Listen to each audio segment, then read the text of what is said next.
విద్యా బుద్ధులనీయగ సదా నిను కొలుతుమయ్యా. విఘ్ననాయకుడవీవని సర్వజనులు సన్నుతింప, సర్వ విజయములను వసగుము విఘ్నరాజా. ఆ గణాధిపతయే నమో నమః.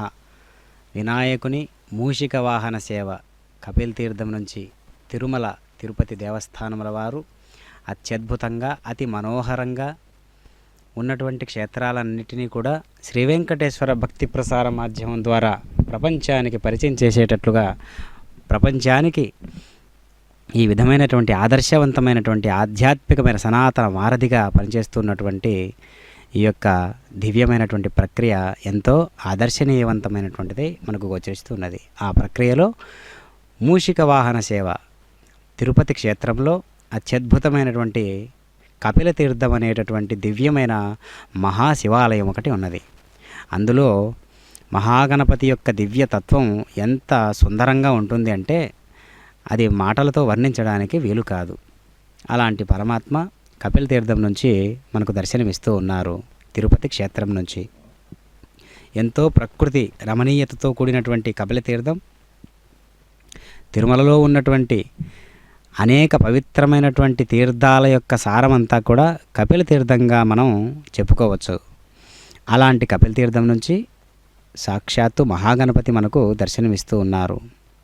ఎంతో దివ్యమైనటువంటి మందగమనంతో కూడినటువంటి ఇక్కడ సృష్టి విచిత్రం చూశారా? పరమాత్మ గణపతి మహా ఆకారం కలిగినటువంటి వాడు. అంతటి ఆకారానికి బుజ్జి ఎలుకను వాహనంగా ఎంచుకోవడం చూశారా ఇక్కడ? అంటే ఇక్కడ దాంట్లో ఉన్నటువంటి ఆంతర్యం ఏంటి అంటే ఎక్కువ తక్కువలకు ఎవడయ్యా కర్త అన్నట్లుగా అన్నీ తానే, సర్వభూతస్తమాత్మానం అన్నట్లుగా అన్ని భూతాలలో ఒక్కటే తత్వం ఉన్నది. సర్వభూతాని చాత్మని ఈక్షతే యోగయుక్తాత్మా సర్వత్ర సమదర్శనః. అన్ని భూతాలలో తనను అన్ని భూతాలలో చూచువాడి యోగి అంటున్నాడు కదా. అలాంటి యోగత్వాన్ని మనం అభ్యసించినట్లయితే పరమాత్మ మహాగణపతి ఎక్కడో లేడు. మూలాధార చక్రానికి అధిష్టాన దేవతగా మనకు శరీరంలో ఉండేటటువంటి షట్చక్రాలు మూలాధార చక్రం నుంచి సహస్రార చక్రం వరకు ఉన్నటువంటి ఆ శక్తి ఎన్ని రకాలుగా ఎన్ని కోణాలతో ఎంత వైవిధ్యంగా తిరుగుతూ ఉంటుంది. జీవుని పట్టి ఆ చక్రాలలో ఆ సామర్థ్యాలన్నీ కూడా అనంతమైన ఆధ్యాత్మిక దివ్య సౌందర్యాన్ని ఒక్కసారి చవిచూచినటువంటి వాడు సహస్రార చక్రం వరకు సాధనను తీసుకెళ్లేటటువంటి మార్గాన్ని మనం గమనిస్తాం. అందుకే మహాగణపతి వద్దకు వెళ్ళిన వాళ్ళు, దర్శనానికి వెళ్ళిన వాళ్ళు స్వామిని చూసినంతనే వెంటనే అప్రయత్నంగానే 2 చేతులతో 2 చెవులను పట్టుకొని గుంజీలు తీయడం ఆనవాయితీగా ఉన్నటువంటి ఒక ప్రక్రియ. ఎందుకు అంటే మూలాధార చక్రానికి అధిష్టాన దేవత గణపతి కనుక ఆ యొక్క మూలాధార చక్రం ఒక్కసారిగా స్పందించి ఊర్ధ్వముఖంగా అత్యద్భుతమైనటువంటి సహస్రారం వైపు సాధన ఏ విధంగా మారుతూ ఉంటుందో ఆ మారే ప్రక్రియను పూనేటటువంటి విధానమే ఇక్కడ సహస్రారాన్ని మేల్కొల్పే ప్రక్రియలో మూలాధారాన్ని కదిలించడం అంటారన్నమాట. కాబట్టి మూలాధారం కదలడం అంటే మూలమైనటువంటి అవస్థలన్నీ కూడా ఎలా మనకు ప్రాతినిధ్యం వహిస్తాయి. తారాస్థాయి ఉన్నటువంటి భక్తి విశేషం ఏ విధంగా మనకు అవగతమవుతూ ఉంటుంది. కనుక లీలలన్నీ కలిపి ఒక్కసారిగా కుమ్మరించబడితే అది పరమాత్మ ఏ విధంగా దాన్ని తీసుకుంటాడు, మన వైపు దాన్ని ఆ విధంగా కనిపింపజేస్తాడు అనేది మనం గమనించాలన్నమాట. కనుక ఎంతో చక్కనైనటువంటి స్వామివారు దివ్యమైనటువంటి పురుషుడై సాక్షాత్కార రూపాన్ని మనకు అనుగ్రహిస్తూ ఉన్నాడు. మరి సాకార రూపంలో ఇంత వైశిష్ట్యం ఉన్నదా అంటే మనందరం సాకార రూపంలోనే ఉన్నాం కదా, కనిపించేటటువంటి రూపాలతో మనమందరం ఉన్నాం కదా. కాబట్టి కనిపించే ఉన్నటువంటి ఈ భాషతోటే ఆ భాషను చేయడమే విగ్రహారాధన. కనుక సమస్త నిగ్రహ శక్తికి మూల కేంద్రమైనటువంటి పరమాత్మ వినాయకుడు కావున అలాంటి బుజ్జి గణపతి నేడు ఎంతో చక్కనైనటువంటి రాజసోపేతమైనటువంటి వేడుకగా ఈనాడు అమృత జల్లులు కురిపిస్తుందా అన్నట్టుగా ఆకాశమంతా కూడా ఆ అమృతధారలతో తడి కావడం మరొక విశేషం. అంతేగాక దేశం మొత్తం కూడా, ప్రపంచం నలుమూలలకు కూడా ఈనాటి పర్వదినాన్ని చక్కగా ఏ విఘ్నాలు లేకుండా ప్రకృతి పరవశిస్తూ కూడా స్వామివారి విఘ్నాలు, స్వామి విఘ్నాధిపతి అయితే స్వామివారి కైంకర్యానికి స్వామివారే విఘ్నపడతాడా అంటే కాదు కదా. కనుక మూషిక వాహన సేవను మనం గమనిస్తూ ఉన్నాం ఇక్కడ ఎంతో రమణీయమైనటువంటి ఈ యొక్క వేడుకలో. కనుక కన్నులారా దర్శించినంత మాత్రం చేతనే పరమాత్మ ఆ చూసినంత మాత్రమే తను పులకించిపోయేటట్టు మనకు ఒక స్పందన కలుగుతుంది కదా. ఆ స్పందన విశేషం చేత మనకు అప్రయత్నంగా నోట్లో నుంచి వచ్చేటటువంటి ప్రతి మాట మంత్రమే. అలాంటి మంత్రానికి అధిష్టాన దేవత విఘ్నాధిపతి. అందుకనే అక్షరాభ్యాసం చేసేటప్పుడు కానీ, ఏదైనా విద్యను చేపట్టేటప్పుడు కానీ, ఏదైనా కొత్త వాహనాన్ని తీసుకున్నప్పుడు కానీ స్వామివారికి పూజ చేయడం అనేది ఎంత అతి సామాన్యమైనటువంటి మాట మనందరికీ తెలుసు. ఎందుకంటే అప్రయత్నంగానే మనకు వెంటనే మహాగణపతి మంత్రాన్ని కానీ, నామాన్ని కానీ, అర్చన కానీ చేస్తాం. ఎందుకు? అన్ని విఘ్నాలకు అధిపతి కావున, అన్ని విఘ్నాలకు అధిపతి అయి ఉంటూ చక్కగా అభయహస్తంతో దర్శనమిస్తూ ప్రజలందరికీ, భక్తులందరికీ, సాధకులందరికీ, యోగులందరికీ ఏ విధంగా ఆయన కటాక్షిస్తూ ఉన్నాడు, ఆయన ఎలాంటి అనుగ్రహాన్ని కుమ్మరిస్తూ ఉన్నాడు అనేది మనం గమనించినట్లయితే, స్వామివారు ఎప్పుడు కూడా భాద్రపద మాసం వస్తేనే ఎంతో సందడి వాతావరణం కూడుతుందన్నమాట. గ్రామం స్థాయి నుంచి పట్టణాల స్థాయి వరకు కూడా, నగరాల స్థాయి వరకు కూడా ఈ విశేషాన్ని జరుపుకోవడం చాలా విశేషవంతమైనటువంటి ప్రజ్ఞ. కనుక అలాంటి పురుషుడు, అలాంటి పురుషోత్తముడు దగదగద్ధాయమైనటువంటి ప్రకృతి రంజకత్వంతో కూడినటువంటి పరమాత్మగా ప్రకటించబడుతూ ఉన్నాడనమాట.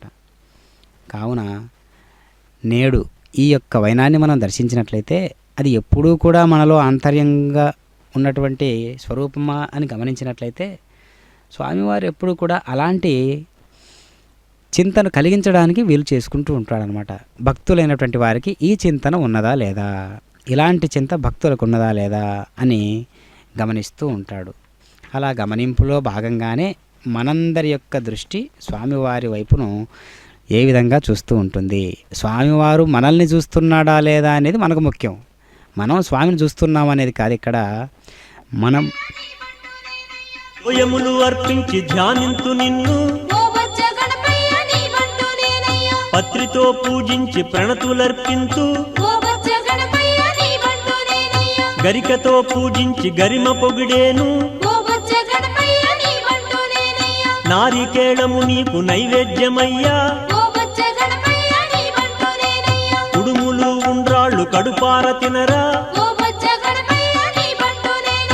ఇక్షుకండములను ఇచ్చేను నీకు, రక్షించు రక్షించు రజతగిరి బాల,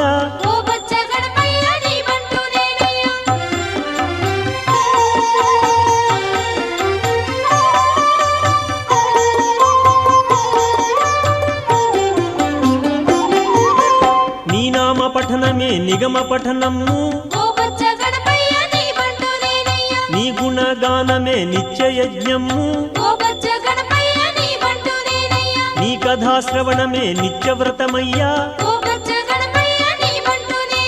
నీ ధ్యానమే నాకు నిజమైన ధనము, నిన్ను తలచని క్షణము నిష్ప్రయోజనము, నిన్ను కొలవని బ్రతుకు నిష్ఫలము స్వామి, నిన్ను పాడని వాడు నిష్క్రియాపరుడు, దయను పొందని వాడు నిర్దయాపరుడు, నిన్ను నమ్మని వాడు నీతి బాహ్యుండు, దయచూడు దయచూడు దాక్షిణ్య హృదయ,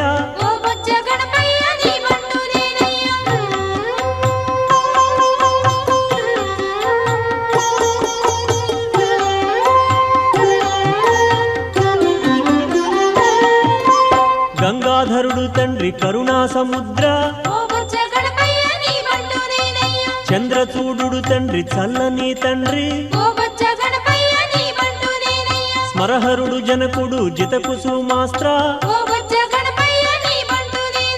నగతనయ నీ తల్లి నగరాజధీర, ఓం నమో మహాగణాధిపతయే నమో నమః.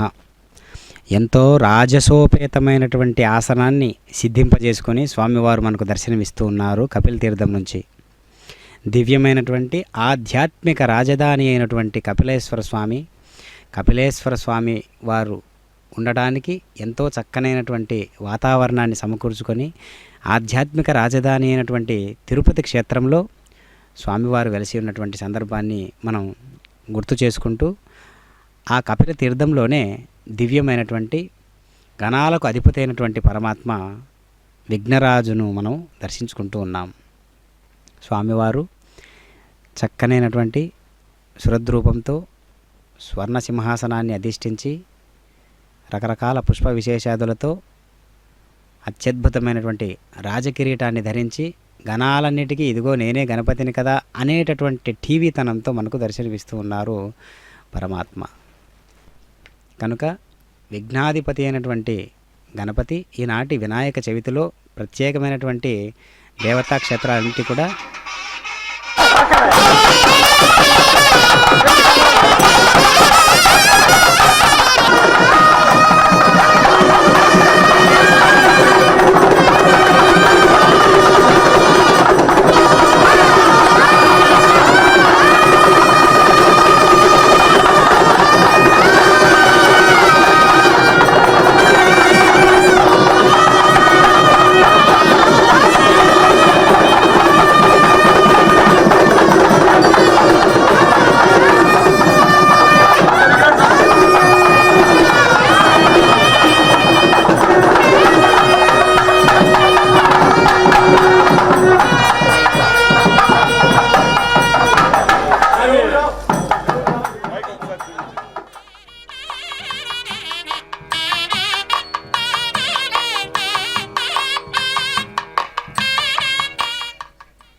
ఓం నమో గణాధిపతయే నమో నమః.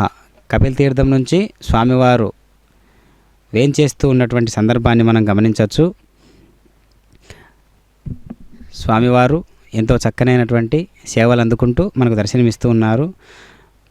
విఘ్నాధిపతి అయినటువంటి పరమాత్మ ఎలాంటి గమనంతో వస్తూ ఉన్నారో మనం చూడొచ్చు. సామజ వరగమన అంటారు కదా, అలాంటి స్వరూపుడే ఆ విధంగా వస్తే కానీ అనుగ్రహించడానికి మాత్రం ఆ గమనం ఉండదండోయ్. ఎందుకు అంటే స్వామివారు ఎప్పుడు కూడా భక్తులను ఏ విధంగా అనుగ్రహించాలి అనేటటువంటి ఉద్దేశంతో ఉంటాడు కాబట్టి ఆ వైనాన్నంతా మనం దర్శించడానికి వీలుగా పరమాత్మకు అనుకూలంగా ఉన్నటువంటి ఆ దారులన్నీ కూడా మనకు తెలుస్తూ ఉంటాయి. కనుక అనేక రకాలుగా కీర్తించబడుతున్నటువంటి స్వామివారు ఎన్నో రకాలుగా ఎన్నో జన్మల నుంచి తీసుకొని వచ్చినటువంటి ఈ సంస్కారాలను ప్రేరేపించుకుంటూ మనం గమనం చేస్తూ ఉంటాం. మన గమనానికి తగ్గట్టుగా స్వామివారి గమనం ఉంటుందా అంటే మన గమనానికి స్వామివారి గమనానికి ఎంతో వ్యత్యాసం కదా. జీవుణ్ణి ఎప్పుడు అనుగ్రహించడానికి వీలుగా పరమాత్మ కదులుతూ ఉంటాడు. దేవుని కోసం జీవుడు కదులుతూ ఉండాలి అని దానిలో ఉన్నటువంటి ఆంతర్యం. కనుక ఆ మూషిక వాహన సేవ అనే ప్రత్యేకమైనటువంటి సేవ ఎంత చక్కగా ఉందో చూసారా. చక్కగా సిద్ధపడి ఉండాలి. ఇదొక దేహో దేవాలయ ప్రోక్తో జీవో దేవ సనాతన అన్నట్లుగా మన శరీరము ఒక రథంగా భావించాలి. శరీరాన్ని ఒక రథంగా భావించినప్పుడు రథంలో ఉన్నటువంటి వాడెవరు, రథాన్ని అధిష్ఠించినటువంటి వాడు ఎవరవుతారు అంటే ఆ జీవునికి అధిష్టాన దేవతగా పరమాత్మ ఉంటాడు. కాబట్టి ఆ పరమాత్మ వైనాన్ని జీవుని ద్వారా పట్టిస్తాడు. కాబట్టి ఆ సంస్కారాలన్నింటినీ జ్ఞాన సముపార్జనలో భాగంగా మనం స్వీకరించాలి. కనుక మూషిక వాహనారూఢుడైనటువంటి మహాగణపతి కపిల తీర్థం నుంచి మనకు దర్శనమిస్తూ ఉన్నటువంటి వైనం చక్కగా ఆ యొక్క రూపాన్ని మనం దర్శిస్తూ ఉన్నాం. అన్ని రకాలైనటువంటి సేవలు వేరే, ఈనాటి మూషిక సేవ వేరే. ఎందుకు? స్వామివారు ప్రత్యేకంగా గమనం చేయాలి అంటే ప్రత్యేకమైనటువంటి వాహనమే కదా. కాబట్టి మూషిక వాహనారూఢైనటువంటి పరమాత్మ అన్నప్పుడు ఖచ్చితంగా అక్కడ ఒక ప్రత్యేకత అనేది సమకూరి ఉంటుందన్నమాట.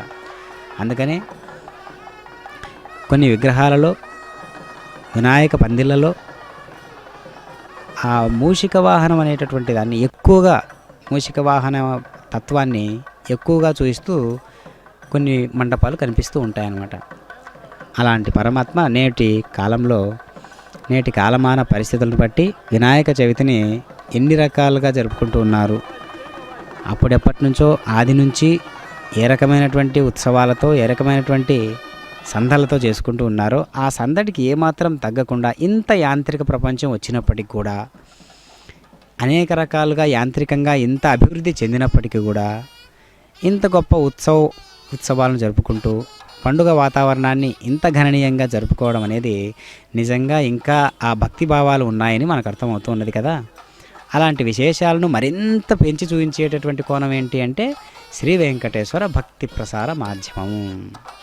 కాబట్టి ఎక్కడెక్కడో జరిగే దేశం నలుమూలల నుంచి జరుగుతూ ఉన్నటువంటి విఘ్నాధిపతి యొక్క వేడుకలను చక్కగా ఒడిచిపట్టి చక్కగా మనందరికీ కళ్ళకు కట్టినట్టుగా చూపిస్తూ ఉన్నారు అంటే ఆ భక్తి పరిమళం మరింత పెరిగేటట్లుగా, అందరి హృదయాలలో భక్తి పారవశ్యం మరింత రెట్టింపు అయ్యేటట్టుగా ఆ వాతావరణం అంతా మనకు దర్శనమిస్తూ ఉంటుందన్నమాట. కాబట్టి మనం దాన్ని అర్థం చేసుకోవాలి. పరమాత్మ యొక్క దివ్య విధి విధానాలన్నీ కూడా మనలో కూడా ఆవిష్కృతమవుతూ ఉంటాయన్నమాట. దాన్ని మనం ప్రత్యేకమైనటువంటి వాతావరణంగా పరిగణించబడుతూ ఉండాలి. కనుక మరి ఈనాటి ఈ యొక్క పర్వదినాన ఒక్కసారి మనం శమంతోపాఖ్యానం అనేటటువంటి దాన్ని గమనించినట్లయితే ద్వాపర యుగమున ద్వారకావాసియకు శ్రీకృష్ణుని నారదుడు దర్శించి స్తుతించి ప్రియ సంభాషణంబులు జరుపుచూ స్వామి సాయం సమయానికి ఈనాడు వినాయక చతుర్థి గాన పార్వతీ శాపంబుచే చంద్రుని చూడరాదు కనుక నిజగృహంబునకే కదా సెలవిండు అని పూర్వ వృత్తాంతమంతయు శ్రీకృష్ణునికి తెలిపి నారదుడు స్వర్గలోకమునకు ఏగెను. అంత కృష్ణుడు ఆనాటి రాత్రి చంద్రుని చూడరాదని పట్టణంబున చాటింపు చేశాను. ఆ విధంగా నాటి రాత్రి శ్రీకృష్ణుడు క్షీర ప్రియుండగుటచే తాను మింటి వంక చూడక గోష్టమునకు పోయి పాలు పెదుకుతూ పాలలో చంద్రుని ప్రతిబింబమును చూచి ఆహా ఇక నాకెట్టి అపనింద రానున్నదో అని సంశయమున నుండెను.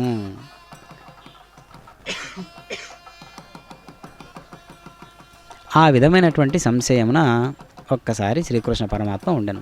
కొన్నాళ్ళకు సత్రాజిత్తు సూర్యవరముచే శమంతకమణిని సంపాదించి ద్వారకాపట్టణమునకు శ్రీకృష్ణ దర్శనార్థమై పోవా శ్రీకృష్ణుడు మర్యాద చేసి ఆ మణిని మన రాజుకిమ్మని అడిగిన.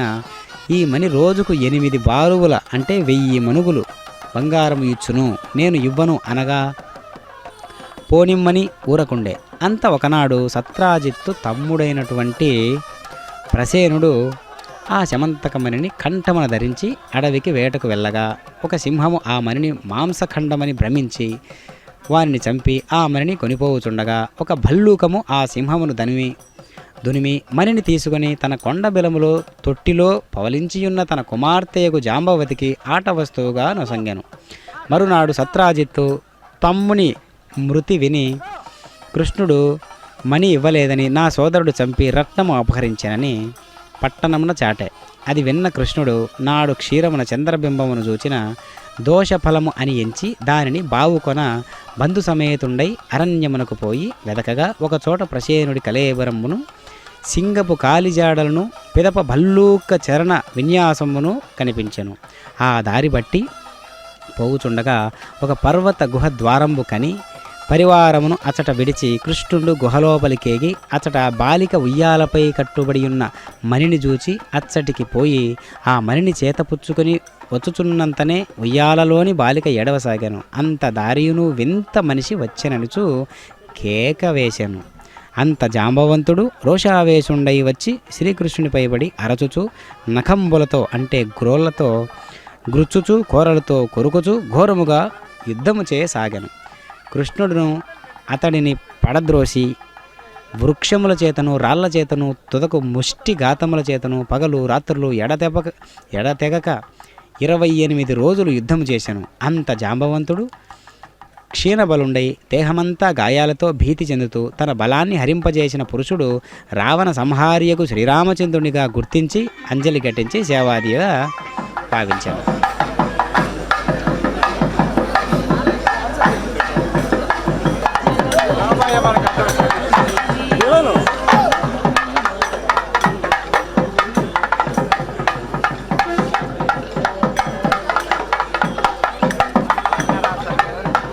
చూడరా కరెక్ట్గా అడిగిపోయి నిలబడుకుంటాడు.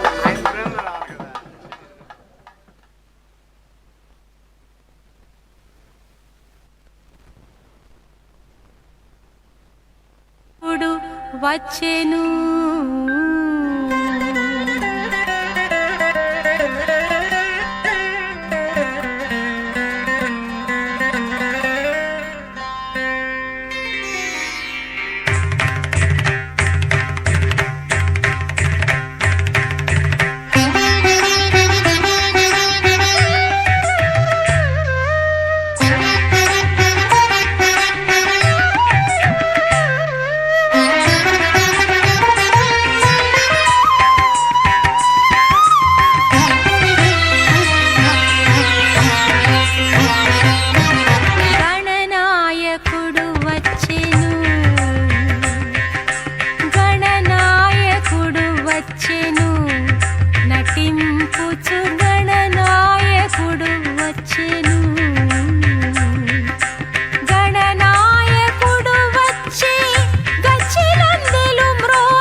ఆ విధంగా శ్రీకృష్ణ పరమాత్మకంతటి వాడికే, శ్రీకృష్ణుడంతటి వాడికే ఆ యొక్క నింద అనేది తప్పలేకుండా పోయినదనమాట. కనుక విఘ్నాధిపతి అంటే శమంతకోపాఖ్యానంలో చెప్పబడినట్లుగా ఈనాటి చంద్రుడు మనకు దర్శనమిస్తే అది కూడా ఆ విఘ్నాధిపతి యొక్క తత్వాన్ని మనం అర్థం చేసుకొని ఆ యొక్క ఆనాటి స్థితిగతులను బట్టి ఉన్నటువంటి ఆ పరిస్థితులకు అనుకూలంగా ఏ విధమైనటువంటి వ్యవహారాలతో ఈ యొక్క దర్శనం అందుబాటైనదో మళ్ళీ మనం కూడా చంద్ర దర్శనం చేసుకున్న తర్వాత కూడా స్వామివారిని ఒక్కసారి పొరపాటున మళ్ళీ దర్శించుకుంటే కూడా ఈ యొక్క ఆధిపత్యపూరితమైనటువంటి ఈ యొక్క ఆ హాస్యం అనేది ఎన్ని రకాలుగా చెప్పుకున్నా చూసారా, ఎప్పుడు ఎక్కడ ఎంత ఎలా ఉండాలి, ఎలా మాట్లాడాలి, ఎలా వ్యవహార శైలి ఉండాలి, మనకు 4 రకాలైనటువంటి విషయాలు ఉంటాయి కదా. ఒకటి ఆహార్యం, వ్యవహార శైలి, భాష, మాట్లాడే తీరు. అంటే ఈ 4ంటిని మనం ప్రత్యేకంగా భావించినట్లయితే, పాటించినట్లయితే ఎలాంటి గొడవలు ఇబ్బందులు ఉండవన్నమాట. కనుక ఇక్కడ కూడా అలాంటి జరిగినటువంటి విన్యాసాలన్నీ కూడా అక్కడ భయంకరమైనటువంటి యుద్ధం జరిగిన తర్వాత కూడా అక్కడ విచ్చేసినటువంటి శ్రీకృష్ణుడు దయాళుడై జాంబవంతుని శరీరమంతయు తన హస్తమ్మన నిమిరి భయంబు జాపే, భల్లూకేశ్వర శమంతకమణిని అపహరించినట్లు నాపై ఆరోపించిన అపనింద బాపుకొన ఇటు వచ్చి తిని కనుక మణిని ఇవ్వము, నే వెళ్ళదను అని జాంబవంతునికి వెళ్ళగా తెలుపగా అతడు శ్రీకృష్ణుడికి మణి సహితముగా తన కుమార్తెయగు జాంబవతిని కానుకగా ఇచ్చెను. ఇక్కడ ఒక్క మణికి వస్తే 2 మణులు దొరికాయి అన్నమాట. అది ఇక్కడ విశేషం. అక్కడ శమంతకమణి ఒకటైతే సత్రాజిత్తు కుమార్తె అంటే ఇక్కడ జాంబవంతుని కుమార్తె జాంబవతిని కూడా ఇక్కడ స్వామివారికి సమర్పిస్తారు. కాబట్టి నింద అనేది మాత్రం తప్పలేదు. అక్కడ శ్రీకృష్ణునికే తప్పలేదు అంటే ఇంకా మన పరిస్థితి ఏంటో మనం అర్థం చేసుకోవాలి. కాబట్టి అంత తన ఆలస్యమునకు పరితపించు బంధుమిత్ర సైన్యములకు ఆనందము కలిగించి కన్యారత్నముతోడను మరితోనూ శ్రీకృష్ణుడు ద్వారక చేరి సత్రాజిత్తును రావించి పిన్న పెద్దలను చేర్చి జరిగిన వృత్తాంతమును చెప్పి శమంతకమణిని ఇచ్చెను. అప్పుడు సత్రాజిత్తు అయ్యో లేనిపోని నిందమోపి దోషమునకు పాల్పడితిని కదా అని విచారించి మణి సహితంగా తన కూతురకు సత్యభామను భార్యగా సమర్పించి తప్పు క్షమించమని వేడుకొనెను. కాబట్టి మనకు తెలియకుండా ఎన్నో ఇలాంటివి జరుగుతూ ఉంటాయి మన జీవితాల్లో కూడా. కాబట్టి విఘ్నాధిపతి అయినటువంటి పరమాత్మను మనం పట్టుకుంటే గట్టిగా మనకు అనుగ్రహాన్ని మనం తీసుకోవచ్చు అన్నమాట, స్వీకరించవచ్చు.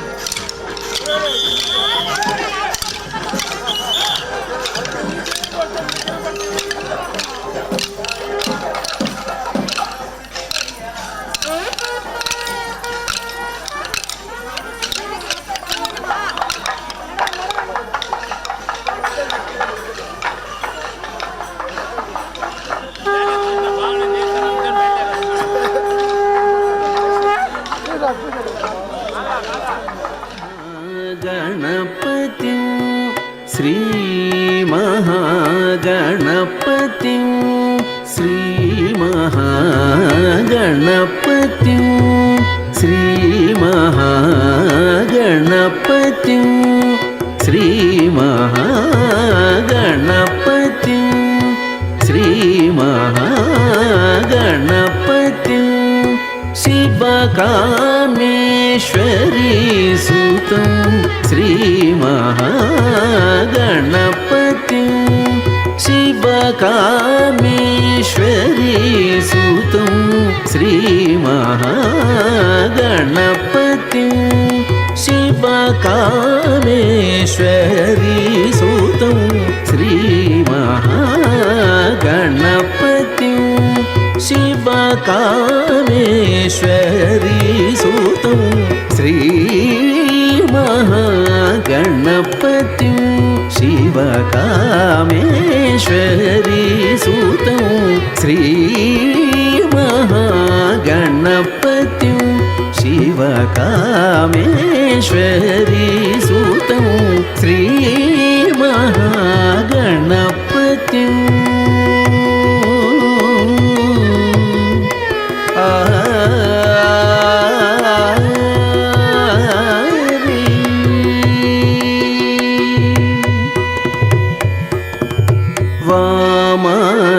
वामाङ्कासीन सतीं वहन्तं वामाङ्कासीन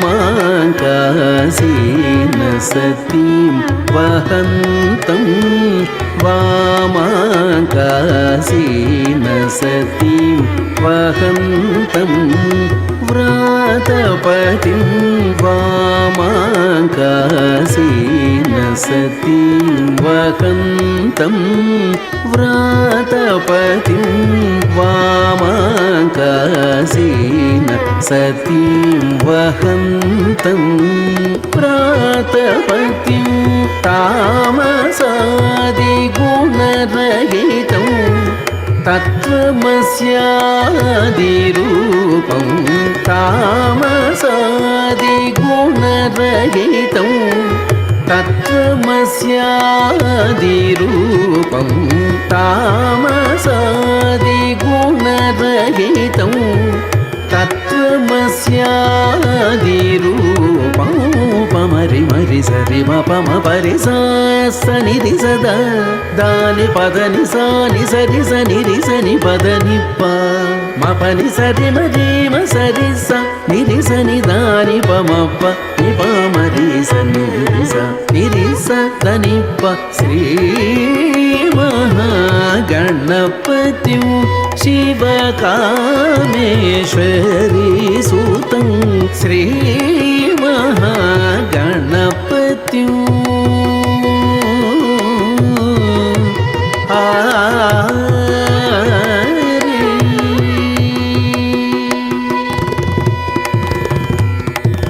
विषाणवरशङ्खचक्र व्रीह्यग्र पाशोत्पलभूषित दशबाहुयुतम्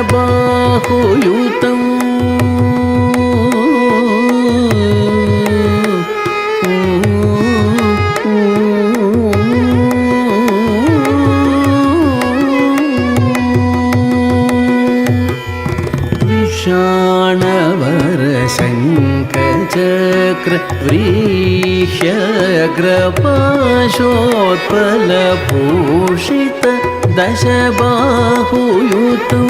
बालकृष्णविनुतं बालकृष्णविनुतम्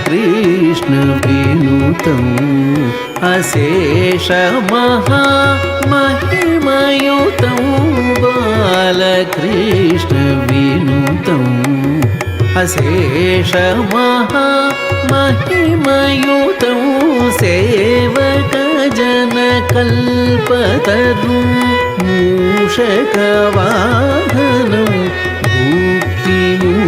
मुक्तिदायकं गुरुं दोषकरं सुगुणाकरं गम्भीरं दोषवर्जितं ज्ञानगम्यं परिशम् भाषापतिस्तोत्रचरित्रं पशुपतिबालमनन्तं षडाननाग्रजं वरं स्वयंभुं पवित्रं तकधिमिकिटकुकुन्दरिकिटजं ततकिटतो ताङ्कुतकिटजं किटतकध्रुवुतकिटजणुत्तां धिमिततकिटताङ्कुजणुत्तां ततकिटताङ्कुधिमित्तां जणुत्तधि गोविन्द हरि गोविन्द गोविन्द हरि गोविन्द।